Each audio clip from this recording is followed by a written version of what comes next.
cause. Who you think they call when they need it enforced? Yeah. Doing more than talk, true to it, can't rip the team apart. Back, gon' set it off. Dance with the devil, we gon' heat it up. Back from beyond, you gon' find out what it mean to be the God. Back from beyond, find out what it mean to be the God. Coming back from beyond, now begin what's on. Against all odds, I'ma get that, bring that on. Go and tell me where they at. Against all odds, I'ma do this, standing in the way. I think you better move. Against all odds, I'ma do this, you in the way. I think you better move. Against all odds, I'ma do this, you in the way. I think you better move. Against all odds. Hi everybody, welcome to Defying the Odds, and I'm your host Higgy. Defying the Odds is my attempt to create a ripple effect of positivity, hope, and inspiration in our recovery community by sharing testimonies of people that have overcome those seemingly insurmountable odds in life to have a life of purpose and destiny. If you're catching us live, you'll see the live button over here, right there.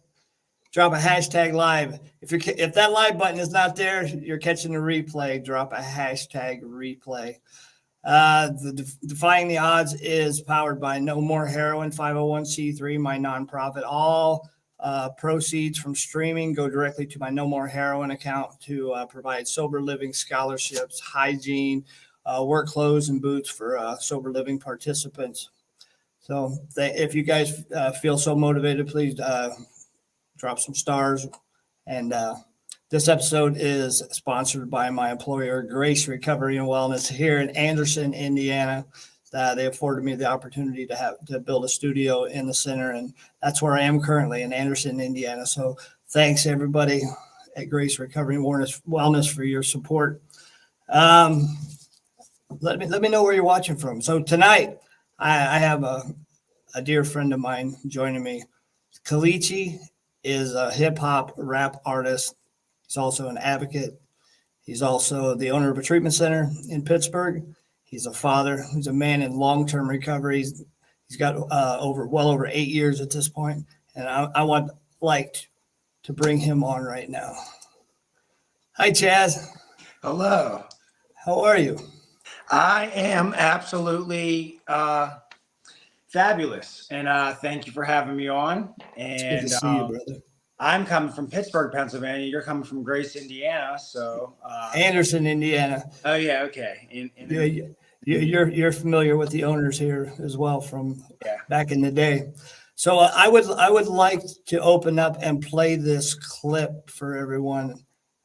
Under any and all circumstances, no matter what, I will not put any drugs or alcohol into my system. So many days this isn't about what I think or what I feel, it's about what I do. This recovery is a non-stop thing. There's no graduation. And I get these moments of freedom, these moments where I feel okay with myself. First off, I got to say, congratulations, bro. You spoke and performed at the Rock and Roll Hall of Fame in November, and that's where that clip is from. Yeah. What kind of an experience was that for you? That had to have been it was right up there with all your other favorite venues to perform at, right? Yeah. It was surreal. It was nice. It was cool too because remotely close, like 2 hours from here, so the whole family had to come or got to come, and it was definitely nervous. I always get nervous before I speak or before I perform, but I was pretty nervous that night. But like anything, I got in the groove of it, so. But I don't know, even that clip, like I love that clip too. And, I got the opportunity to speak last night, not far from here, but even like what I say in that clip, will always ring true to myself. You know what I mean? About how I personally had to be, I had to become 100% committed, and you have to understand in the beginning, we still have thoughts of using, we still have obsession, we still have thoughts of destructive behaviors, like it's not like I put down the drugs and alcohol and then overnight I become like this, productive member of society that is honest and that lives right. It takes time, but I had to become 100% committed, you know, and like I said about like not using like no matter what, like I truly have to like say that, and I have to feel that, I have to believe that. Like I know there's so many different pathways to recovery, but like the way that I do and the way that I chose, like I completely bought in, you know, and I completely bought into the process, and I've seen recovery work in the lives of so many people, and not just like online, or I'm talking about like in person, hundreds and hundreds of people. When I go to conventions and I see 10,000 people there, you know, I'm getting the opportunity to go to the World Convention in DC at the end of August, and there'll be tens of thousands of people there. But when I go to these, you know, conventions, or, you know, when I go to local meetings or whatever it is, I see the change that is happening. It's so insane, and like it blows your mind when you really think about it. Like these are junkies, these are alcoholics, these are people that, you know, couldn't hold a job, these are people that neglected their kids, couldn't stay out of jail, and now just to have these blossoming lives, you know, to owning a house, you know, starting a business, you know, being the father or the mother that they always wanted to be. And it's just so powerful. Like addiction is so powerful, but so is recovery, you know, and it's contagious. And, you know, and that's why I always personally try to lead by example. And I always personally try to live what I talk, because I never know who's watching. And two, it's very vital. This is you know, recovery is this program that requires effort, and it requires, you know, work, and it requires, you know, this daily maintenance of these things that I have to do. So I just always have to, you know, do my best. Absolutely. Maintain that spiritual fitness. When I met you, you were almost 2 years clean at that point. And I shared with you my struggles with relapsing. And these were your words, because I remember you said, no matter what, do not pick up. It's just that simple. Mm-hmm. Trust God, clean house, and help others. Mm-hmm. And that's the recipe for success. It has, which you shared with me, was your secrets for your success. And it's carried you through from that point to over 8 years at this point, right? Yeah. And it's crazy, because I was literally just looking at that post that you posted, I think yesterday, like 2017 to 2023 or whatever. And yes, the 2017, I believe we were in Florida, correct? Correct. And I Recover or Die tour. Thought about like all that, but I mean, remember, like that was the first time I ever traveled like for like something that had to do with recovery. And I remember that certain individual called me up and was like, you know, yeah, come down here. And I remember the next day after I talked to him, I hopped on a flight. I didn't know any of you guys. You remember at that time, Shannon? Yeah, was down for there, sure. Twitch was down there, and you know, some other people. And I remember just getting down there, and it was just crazy, because like that was almost like the beginning of like, you know, just the very beginning, right? Yeah, the very beginning of just in essence of like just traveling for music, and you know, in general. And yeah, it's crazy that was 6 years ago now. Wow, yeah, time flies, right? Mm-hmm. So I want to play this clip. This is the song that made the impact in my life, and so many hundreds of thousands of other individuals in recovery. Haven't showered, it's been possibly a week, and I'm so deep in a psychosis, impossible to speak. That coke is in my arm, now it's impossible to sleep. My throat's numb, closed shut, so it's impossible to eat. Losing weight's a part of my daily routine. I always use against my will, just praying I was clean. So nod your head if you understand what I mean. When I was growing up, I never thought that I would be a fiend, ever. My life's tumultuous, it's never getting better. Another abscess from my arm is getting severed. My exquisite vision, depiction of dereliction, livid living conditions, malicious on a mission. All these Green Tree cops, look, they all know me by my first name. Paramedics had to revive me, this ain't a game. I worn the same clothes for like the last 10 days. And look, I want to do better, but I don't know a different way. So powerful, man. That the music that you make is so meaningful. There's so much purpose, and your wordplay is right on point all the time. You're a great writer. The passion you put into the song, the composition, the music, very intricately put together. What were some of your experiences leading up to putting that song together? Did you know that it was going to have this kind of an impact on our community? No, I mean, absolutely not. In so many words, it was just really the next song that I was releasing. I knew like when I was, I knew when I was finished with it and when I was doing the video and stuff, like I knew it was different, but I didn't really know that the impact that it was going to have, and I could say up to that point, like, just by going to meetings and, and traveling even like for conventions and stuff prior to making that song, like I knew that like a lot of people struggled with, addiction and alcoholism. And I knew that there was a lot of people in recovery, but like after I released that song and I started to talk to, different various individuals from, all over the world, that's when I truly like realized that how big this illness actually is, and how, just how monstrous like that, so many people suffer. And the fact that my song was able to reach so many people, it's nothing short of nothing short of a blessing. Millions of people.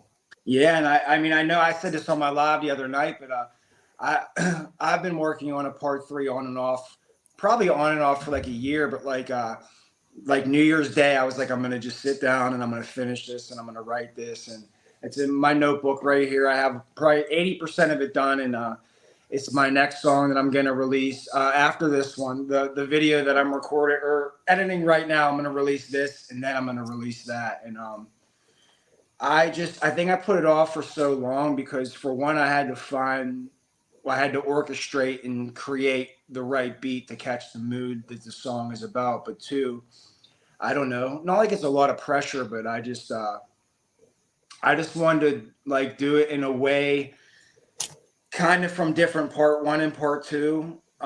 In some ways it's definitely different, but then also I just kind of wanted to stick to the script because that's what people related and identified with, already. So I'm excited to get it done. I'm excited to put it out. So I'm excited to hear it for sure. So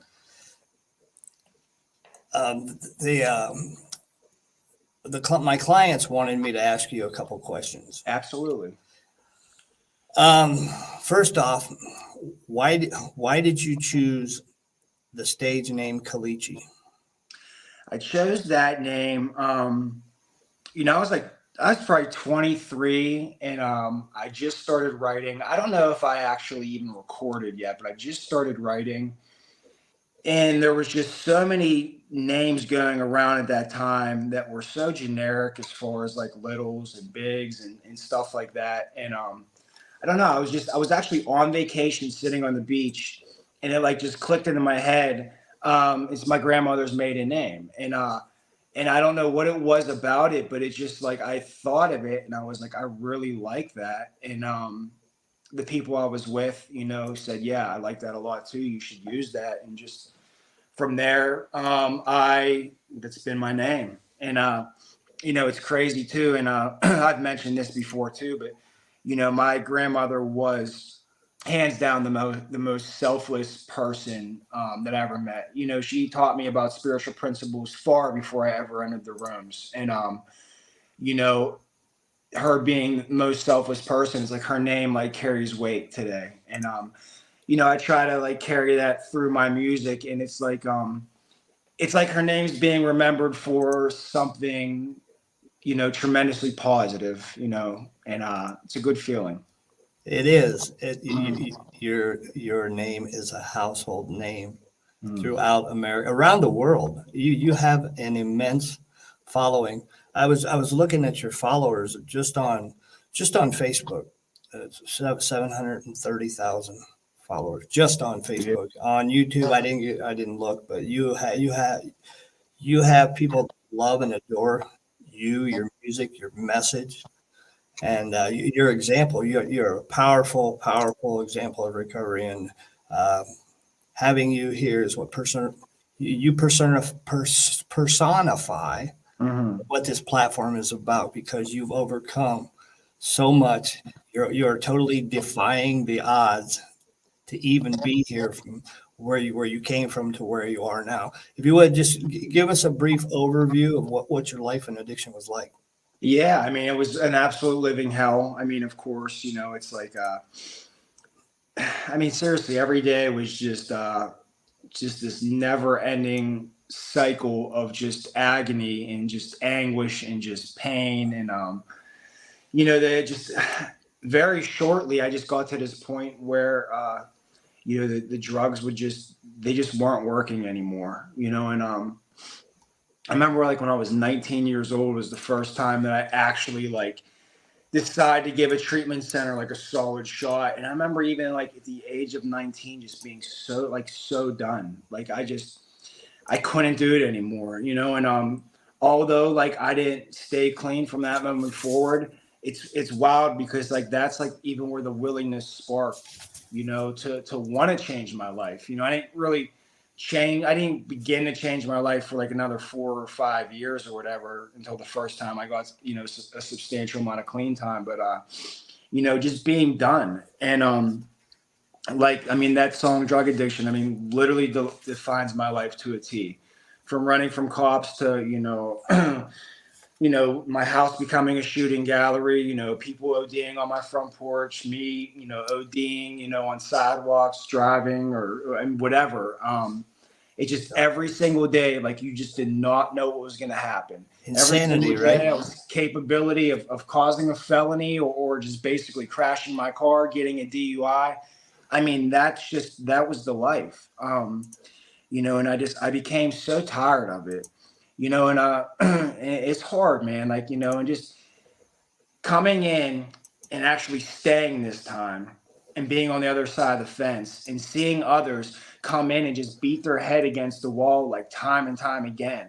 And especially like with how dangerous like the addiction has become and how, and it just addiction has always been dangerous. You know what I mean? But like today, it is truly so much different. So much different. You know what I mean? With the fentanyl, the xylazine. I mean, at least back in the day, like it was like Russian roulette. Today, it's a guarantee. Like it's just a guarantee that your number's going to get called. And doesn't matter when, right? Yes, and it's it's very sad. And like I hit a point where I was so tired of starting over. I was so tired of them day one. And I didn't want to do it anymore. And that's where the under any circumstances, no matter what, I would not use today. Like that's where that comes from. No matter how bad my life may seem at any given moment, it is nothing compared to how it used to be.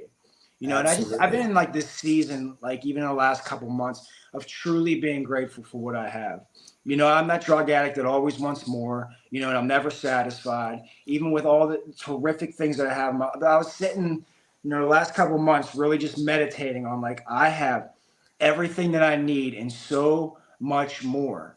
And just finding so much comfort in that, you know what I mean? And finding so much solace in that. And it's such a peaceful place to be. And, that's all I ever wanted was just that peace. I wanted the insides of my body to just stop running 1,000,000 miles a minute. Like I wanted this, to stop, constantly obsessing and all that. Someone said last night, like, what is the state of peace? And it's like not obsessing. And it's so true. Wow, that's deep.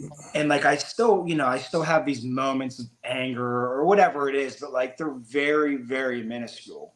And it is through all of this, like, but like, how do I get there? That's how we talked about like that spiritual conditioning. Like, I have to be spiritual conditioning. For me personally, I have to have this relationship with God, and I have to always be cautious of my decisions, my behaviors, and all that. And when I'm living right, my thinking is right. And it goes hand in hand. And, but it is, and it just, I don't know. I want to, I desire to, and, I just really want to continuously stay on this path because I feel that God has so much more in store for me, but like I have to stay in position and I can't self-sabotage. I can't self-will run riot. Like I have to keep doing the things that I've been doing, so I'm able to show up. I love that, staying in position. That means even when things are going bad, keep doing what you're doing because things will turn around. Absolutely. And It's where that unconditional surrender comes from, and it's just no surrendering with no expectations, like surrendering, like I'm only going to stay clean if this happens. If the girl likes me, if I get that job, if I get this money, if I get that vehicle, I'm only staying clean if that happens. I have to surrender with absolutely zero conditions. Like no matter what happens, like I'm going to stick on this path and I'm going to actually see where this takes me. Because I was always the type that would give up 5 minutes before the miracle and I would use because I didn't like how I felt, or I would use and destroy my life because of something didn't go my way. It's not about it going my way. It's about me like accepting whatever happens and really dealing with the best possible outcome. Absolutely. I subscribe to that these days as well. Nothing is as bad as where we came from. No. I have 37 clients, PHP clients. Okay. We have 90 in sober living here, and they all want to know who are your musical influences, who influenced you in your music making, who made the impact early in your life that put you on this path to making this powerful music. What's so great about being influenced that I've had so many different people that have influenced me over the years. I'll tell you the exact moment when I decided to pick up a pen. And I remember I came home from outpatient one day, and there used to be this thing called Music Choice on demand. And I remember I would just come home and I would make coffee. I was a fresh new coffee drinker, even and I would make coffee and I'd put on Music Choice. And I remember this one day, I put on. How Music old were Choice. you? I was like 23. 23? Yeah. And so a song came on by The Game called Hate It or Love It. I remember that came on. I heard that for the first time, and I just absolutely loved it. And then directly after that, a song by Joel Ortiz called it's the first song on his album called The Brick Chronicles. It's like just this intro where he just raps for like 5 minutes. Now, I mean, granted, I'm just saying, but there was just something about that day, hearing them two songs back to back, that like made me out of nowhere pick up a pen and start writing rhymes in this notebook.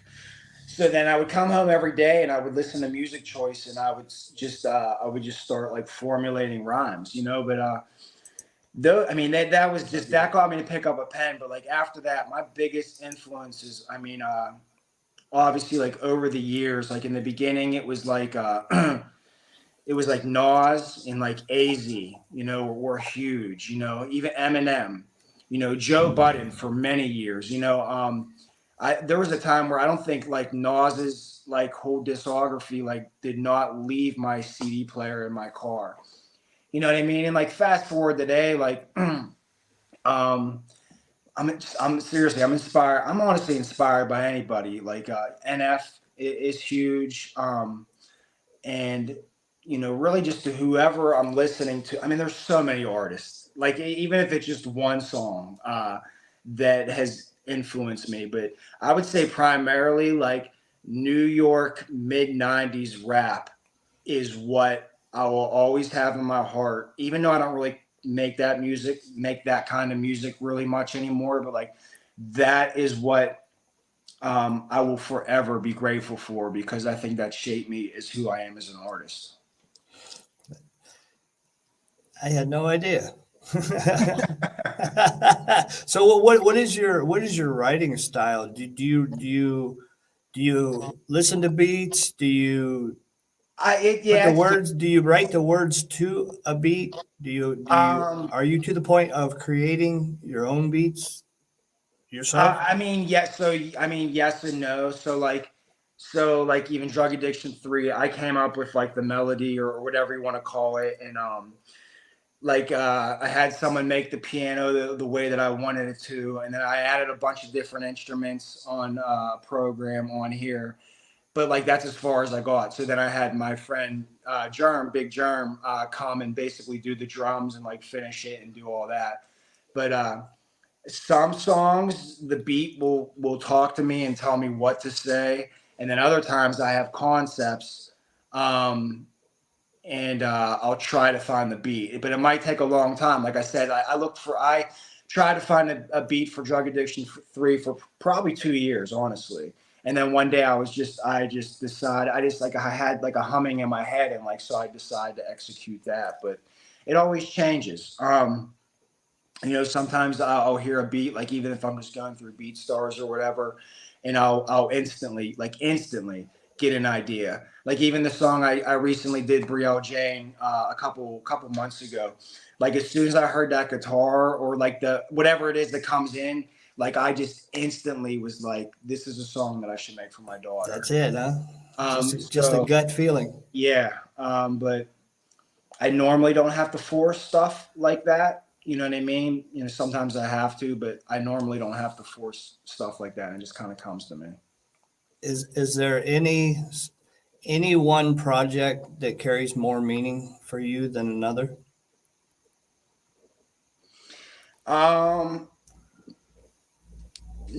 Maybe. I can tell you I have a lot of songs that I don't like, but there's I don't know why this is sticking out to me, but like, excuse me, To Whom It May Concern Part 3, and In the Pursuit of Loneliness. Come Back Home a lot too, and honestly, when I think about it, these are songs that I wrote when I was like in an immense amount of pain. That's what's kind of cool about like just doing music all these years, that I'm serious. I can think of a song or put on a song from 10 years ago. Most of my songs, some songs I don't even remember, but there's songs that I have where I can think about how my life was going at that time. You know what I mean? And like, yes, sir. How depressed I was, or like how insane I was, or how happy I was. But like, I could pick out a bunch of different ones and tell you how, like, what was going on in my life, the emotions I was feeling, what I was dealing with, what I was going through. But I feel like the songs that I've made while I was in a lot of pain, honestly, not some of it is my best work. To me. So for me, I'm just really stuck on your old stuff. 16 years, 16 Days Apart. Yeah. That album. Mm-hmm. What does the 16 days signify? It's 19. I'm sorry. 19. I'm sorry. So 19 Days Apart was actually my grandparents. Like I said, they were just absolutely incredible role models, and they were married for, I don't even know, I'm just going to say 55 years. So they were married for like 55 years. My grandmother actually died in like a tragic car accident, kind of like right in front of her house. And my grandfather has always been so active, but for some reason he was in the hospital when this happened. And he came home from the hospital, and we had the funeral for my grandmother and all that. And it was seriously like a light switch. Like overnight, he just got really sick. He ended up being on hospice, and he died 19 days later. So he died 19 days after my grandmother, and that was after being married for 55 years. And I'm telling you, that was one of the incidences in my life where I learned to see like beauty in a tragedy, and to just see actually how wonderful it was that like they didn't have to live on this earth without each other, like without their soulmate, you know what I mean? Right. And it was almost like it was just positioned so perfect, the way that it played out. But yes, that's what the significance behind 19 Days Apart is. Thanks for sharing that with me.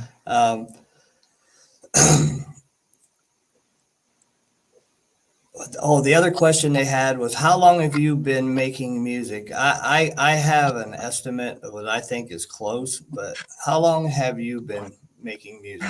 I don't know, like 17 years. I was think. going to guess 19. So 17 to I 19. know my first album came out in 2006. It was an album called Hope Exists. So that came out in 2006. So yeah, like 17 years. Wow. Yeah. So M to the Rocks in the comments says, I can't wrap a box. My buddy actor Hick Cheremy says, when you know, you know. That's what we're talking about, songwriting at that point. Mm-hmm. Eric, it's good to see you, brother. Dave Wheeler's in the house. Rob Rawlings. What's up, brother? Rob wanted me to convey his gratitude to you as well. Wanted me to say hello. Yeah, Rob's a good dude. He really is.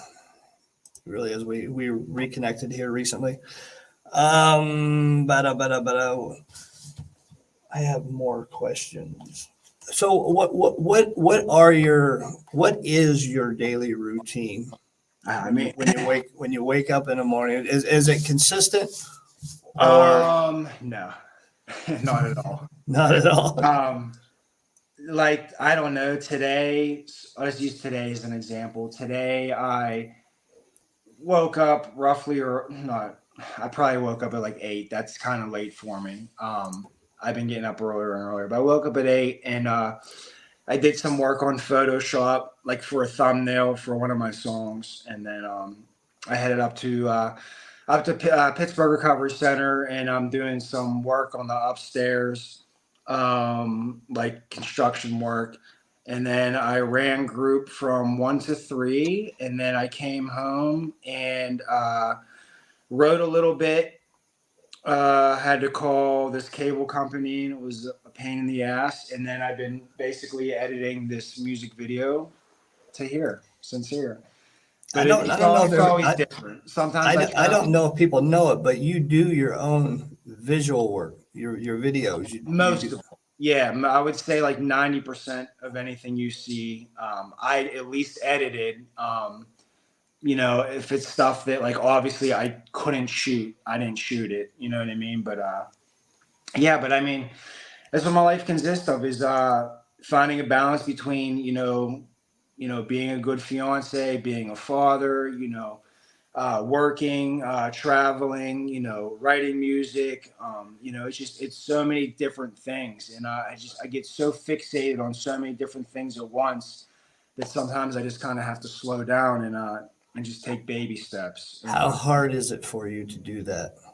It's hard. I mean, it's real hard, because I'll even be on Photoshop and I'm like, I'm going to master this. I have to, be the best at this. And then I'll jump on Pro Tools and I'll be like, I have to master that, and then I'll jump on Adobe and I'm like, I have to and it's difficult. It's so hard. It is. Balance is hard. Balance is hard in recovery. It's much like peace and serenity. Once it's achieved, it's quickly fleeting, right? Mm-hmm. Yeah, but we have a question. Brandy Starcher, that I was going to go into this as well. She wants to know, what advice do you give to newly recovering addicts? Especially, like, say they're chronic relapsers, like much like myself. I have been in the past. What would you say? And I want to share this with my clients as well. What would you say to somebody brand new in recovery? If they were brand new, we're coming back from relapse, Yeah. Once again, like how I said earlier, like nowadays there's so many different pathways, so really the only experience that I have is my own. And I can only give what has worked for me. Not only has worked for me, but what has worked for millions of other people. And honestly, it's so simple, but yet we make it so hard. But all I did, was just follow the guidelines of a 12-step fellowship. Now, everything that includes, as far as, going to meetings, getting a sponsor, reading literature, praying, helping other people, getting a connection with God, and all that. And you have to understand that, like, once again, like when I came in, like I didn't really think that like I was able to get and stay clean, and I didn't. And I even thought, like, even going to meetings, I thought that was lame. I thought getting a support group and talking about my feelings to other men, I didn't want to be vulnerable. Like, I didn't really agree with a lot of the things that I seen, but it really was the tangible evidence when I started realizing that the lives around me and how they were improving. You know what I mean? And I just had to really just, once again, just surrender and take direction and suggestion and advice from somebody else in my life, because obviously my way was not working. And and once I did that and basically just completely just stripped my life of all them old behaviors and them thinking patterns and them and the character defects and all of that, I started to see my life, change, but like it came in phrases, it came in phrases as far as like, just how much willingness I had like at that time. But I could say to anyone, the biggest thing that I did was got around people that were trying to do the same thing that I was doing. Absolutely. Being around like-minded people is very important. I don't do this alone. I've never done this alone, ever.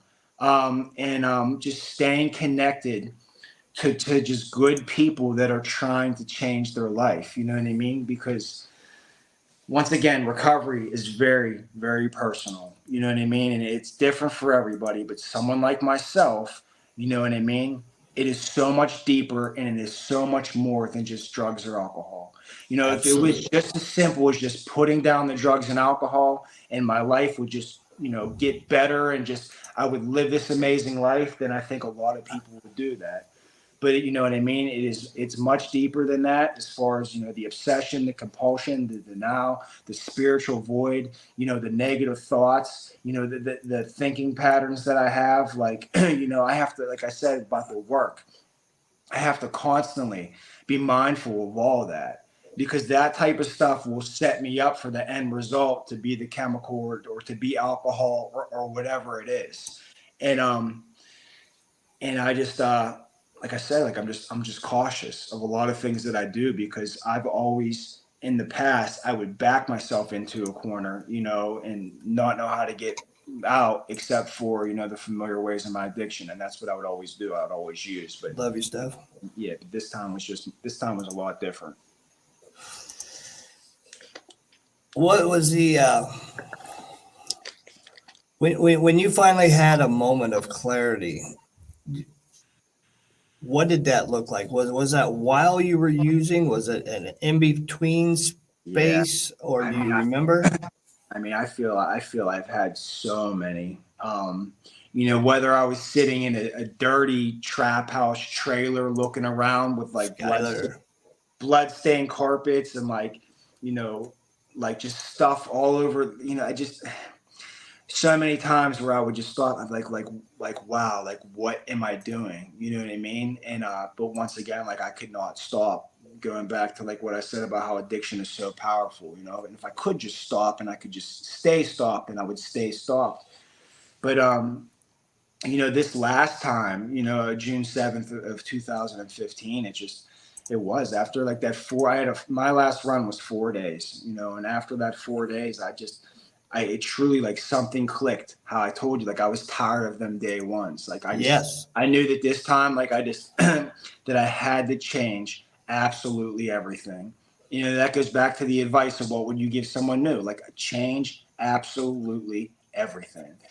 People, places, and things, and that sounds so much easier said than done. For me, honestly though, it was like kind of easy, because like I didn't really go anywhere, and I used by myself, you know what I mean? So it wasn't like, by that time, this last time of getting cut out, like I already, like all of my friends were in the rooms. I mean, like the dozens and dozens and dozens of friends that I had were already clean and living this life. And like, and I got high by myself for a couple of days, and I was just like, I can't do this again.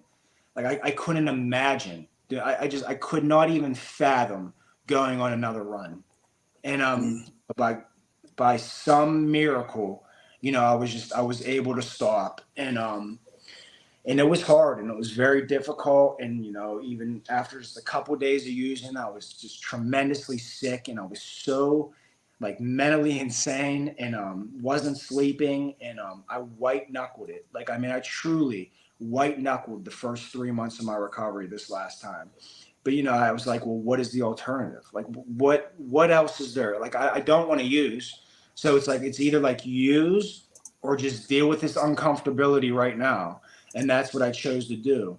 And I did everything that I was supposed to do in the beginning, but still I was not feeling really any better. I had these moments. I had moments where I felt like, okay, but like for the most part, I struggled until I eventually snapped out of it. I was able to see, like further down the road, even though like the actual moment that I was living in was this torturous existence. I knew from my own personal experience that like if I just held on, that my life was going to change. Just hold on. Mm-hmm. So one of the most difficult things in the whole world to do when you feel like crawling out of your skin, you're going crazy, you can't trust your mind, you can't, but you can eventually. If you can just hold on a little while, things will get better. So one of my clients is an avid fan of yours, and I asked him. I said, if you had one question to ask Colicchie, what would it be? He goes like this. He goes, "Would you be my sponsor?" Absolutely. You can give him my number. I'll talk to him. Okay. He also wanted to know how difficult it was for you and your sister to get clean. Did she got clean first? Yeah. So she had, man. With the brother sister relationship. 19 or 20 years. I don't know. Huh? She has either 19 or 20 years. I'm not sure. Well, she was clean a grip of time before you, right? Yeah. How was she middle? Was she? In between that time though, of that, like you know my story. I had a year, 3.5 years, 2.5 years, a year. So I've been clean a lot of time. It just them little intermittently like me. Yeah. How influential was she in helping you? Seek this pathway to recovery. So much because before that, I went to meetings, but I didn't really know anyone when I went to meetings. So for all I thought, they're all lying. They're all getting high. They're all drinking, whatever. But whenever she went to treatment and she came home and she wasn't using, I honestly thought it was the craziest thing in the world. And she never shoved, she never shoved anything down my throat. She would drag me to meetings here and there, and I would go and I would listen. And I talk about this all the time, but I would start listening to readings and I would start hearing my story. And like every single thing that was said, I could relate to. And slowly over time, her staying clean, me in and out, me doing my own thing, but she was that evidence that I could get and stay clean because I seen her use. You know what I mean? I know how bad she was. She was a horrible addict. She was a horrible alcoholic. So if she could do it, then so could I.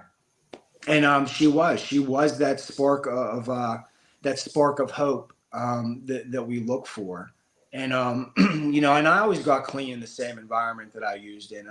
I can remember coming home from treatment and I would look, on the wall and there'd be blood splatter from when I would just like empty out my syringe and all that. So like that was like never really bothered me because like my sister literally came home from rehab to, a house where I was shooting dope. My mother was, a crazy alcoholic and, and she stayed clean. And this goes back to what I just said a couple of minutes ago. And how she stayed clean is that she got around a good group of people. She built this amazing support group that would basically just carry her through all of that.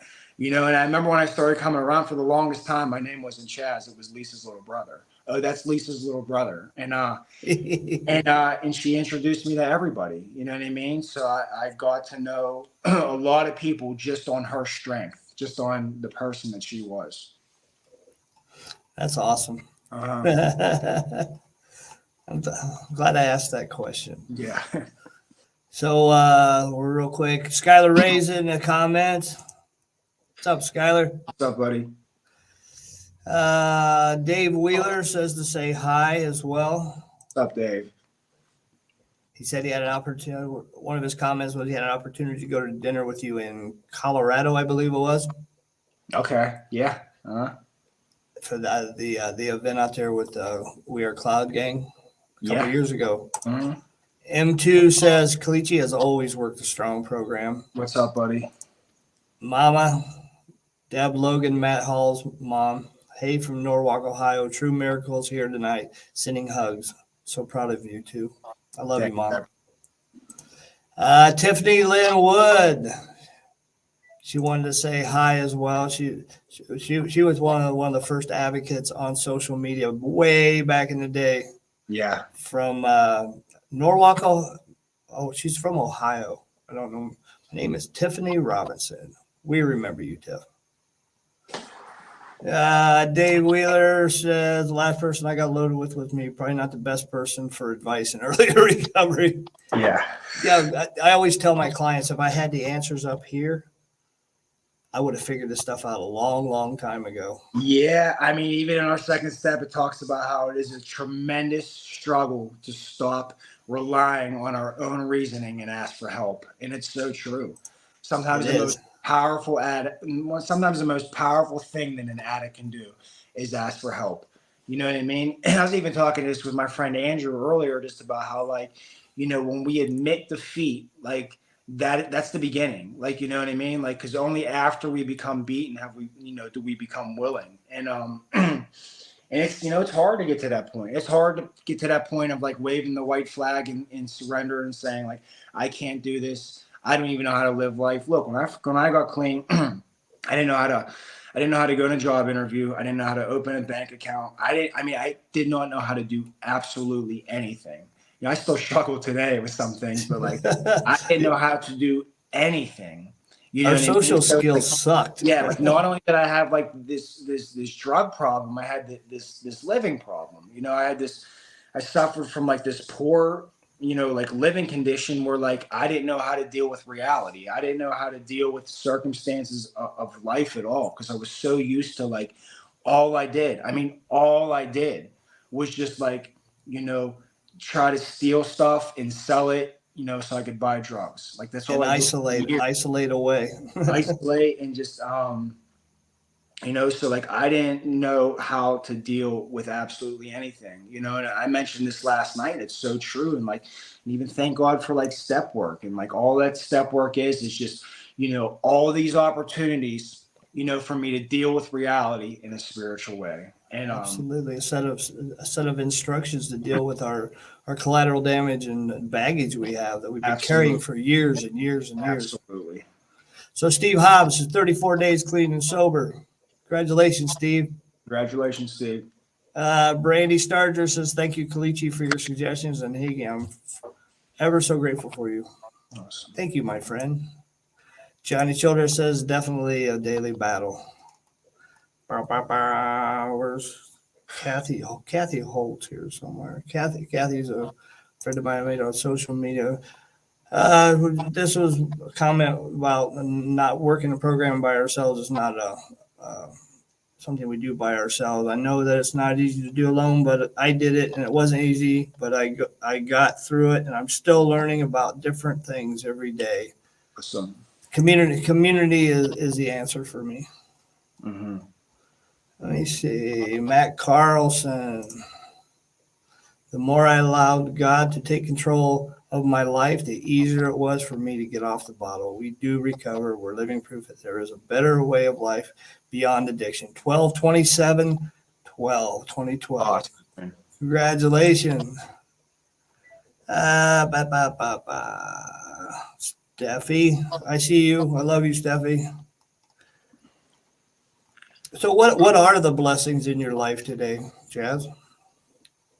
Oh, I mean, so many. I mean, recently I got engaged. Well, not recently. Congratulations. Yeah. It's So, so good to see you smile so genuinely. You're happy. it is. And seriously, and like, not even trying to sound like lame, but like, she truly is like an angel from God. And, it's so crazy. Like, neither one of us were looking for any type of relationship. We both had the mentality that we were going to stay single forever. You know what I mean? Because I was single for years. I mean, for years before I met her, and she was too. And but that's just how it was. And then like, we randomly met, and I knew instantly, like when I first like actually like met up with her, that she was different. And and I love how centered she is, and I love like that she believes in recovery as much as I do. She's an amazing mother. She's an amazing stepmother, and just an all around good person. That's all I ever wanted, was someone that I cared about deeply, someone that I could trust. Someone that was loyal, someone that was honest.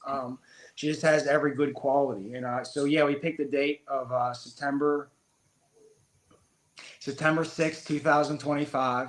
Okay. So that's going to be a lot. That's just another thing that I have to balance in my life. We're also looking for a house. So it's like, that's just another thing that I have to, balance in my life. And everything that I have, is a direct result of my recovery from just even being just like that present, loving father. Something that I never in a million years, I never thought that I would ever be a dad. I never thought that I'd be a good dad. I never thought that I would be the person that I am today. And Tell me about this picture real quick. that was okay. So yeah, that one was in Ohio at the Rock and Roll Hall of Fame, and we were singing. She's helping me sing my song "Daughter," and She's and, adorable. yeah, and she's so much more like I think I held on to my mother's leg until I was like 11 years old, and she's up there singing, complete opposite of me. I mean, she sang with me on stage in Ohio. She's done it in Indiana. She's done it in Utah, and I'm just blown away that like she doesn't even get nervous. And then there's me. I'm like throwing up backstage because I hate being Mom spaghetti.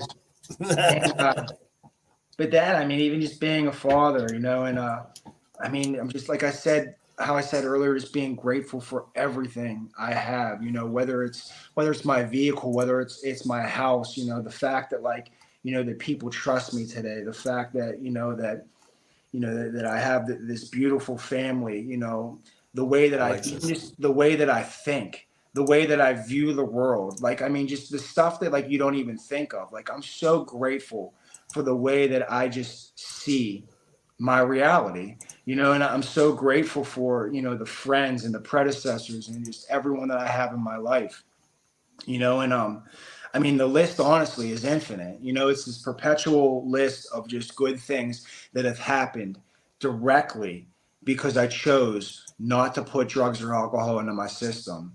So, and I just, like I said, like with how much it has happened, good, bad, or indifferent, regardless, I want to see how far I really can go on this spiritual path, on this journey. And Amen, brother. I'm glad you said that. Yeah, it is. And it's just, it's crazy. It's actually one of the lines in this song right here that I'm editing. I talk about how that ladder to success has a couple missing steps, meaning like, that like life is gonna, you're gonna go up, then you're gonna go back down, but like it's potentially always gonna get better, if I'm doing the right thing. What's up, Gabriel? Paradox is in the house. What's going on? Hi, Alexis. Well, we're coming up on the hour. What projects can we look forward to besides Drug Addiction 3? Do you have any other projects, any upcoming events you'd like to plug? Hold on. Are you going to be performing at the World Convention in DC?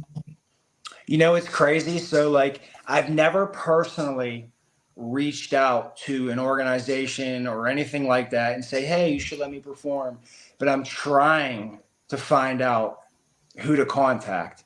That would be even on their website, they don't have anything. Like there's no like emails of like, event coordinators or anything like that. So if anybody does know anybody or has any pull or any string or whatever, please message me and point me in the right direction. Amen. That would be cool.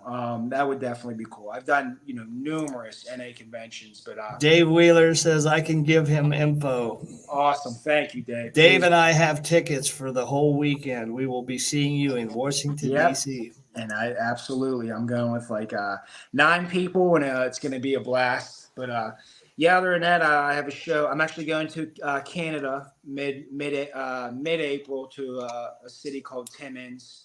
And then honestly, I have a bunch of other shows that are kind of like just up in the air right now as far as like, finalizing it. But yeah, that's about it. I have this song, Who I Am. This will be coming out at the end of the month.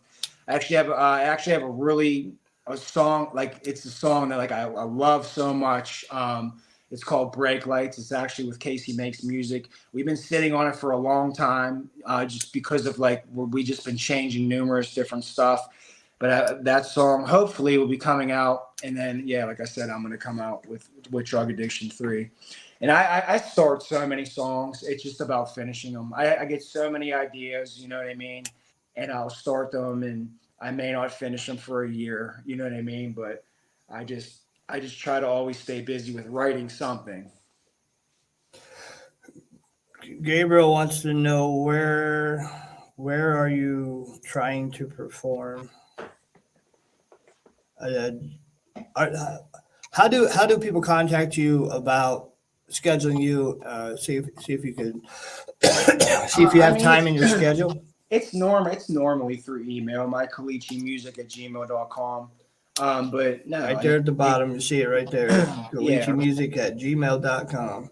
I don't really. My personal page on Facebook.